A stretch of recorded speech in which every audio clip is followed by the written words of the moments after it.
Kventin Tarantino'ning "Однажды в Голливуде" degan filmi bor. Judayam qiziq film ekan. Men o'zim bu filmni 2 yil oldinmi, 1 yil oldin ko'rgandim. Meni ko'zimga Misr kinodek ko'ringanda oxirigacha ko'rmaganman. Ushbu Kventin Tarantino filmi o'zining stiliga mos bo'lmaganini qanaqadir tushunmaganmanmi deb men qidirdim.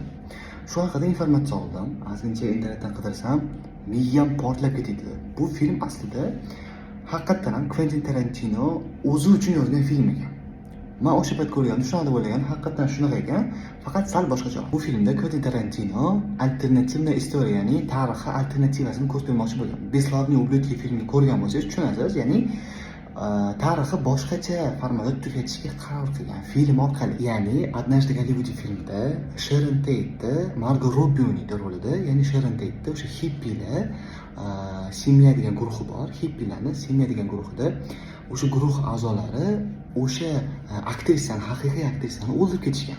Hippilar davrida 1969-yilda ushbu davr tugagan mana shu holatdan keyin. Film eng zo'r tarafi Kventin Tarantino boshqacha tugashi bilan ko'rsatib bergan. Ya'ni hippilar aktrisani uyiga emasdi, Cliff Booth, ya'ni Brad Pitt uyiga kirib qolishadi. Agar ko'rmagan bo'lsangiz spoiler bo'ladi bu. Keyin kirib qolishgandan keyin Cliff Booth kuchiga vahshiylarcha ularni o'ldiradi, ya'ni o'sha hippilarni. Shunaqa qilib Kventin Tarantino tarixi boshqa tarafdan ko'rsatib bergan.